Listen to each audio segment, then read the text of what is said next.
আজকে গৌতম দাদার পাম্পে তেল দেওয়ার কথা শুনে মনে হয় সমস্ত লালমনিরহাটের মোটরসাইকেল এখানে এসেছে। এত ভিড়, প্রায় মনিরের তেপতি থেকে তেলের পাম্প পর্যন্ত অনেক মোটরসাইকেল, শত শত মোটরসাইকেল দাঁড়িয়ে আছে সকাল 8টা থেকে। এখন প্রায় 2টা বাজে, এখনও তেলের গাড়ি আসে নাই। এখনও তেলের গাড়ি নাকি রংপুরের কাছাকাছি। তেলের গাড়ি আসতে আসতে হয়তো 5টা বেজে যাবে, তাই আমরা বাড়িতে ফিরে যাচ্ছি। তেলের আমাদের দরকার নাই, আমরা মোটরসাইকেল ঘরের ভেতর রেখে প্রয়োজনে সাইকেল চালাবো।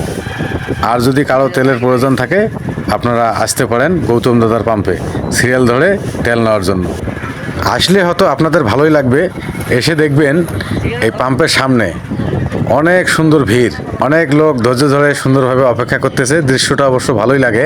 আপনারা আসেন, এসে দেখেন কত সুন্দর লোক সুন্দরভাবে ধৈর্য ধরে তেল নেওয়ার জন্য অপেক্ষা করতেছে প্রায় সকাল 8টা থেকে।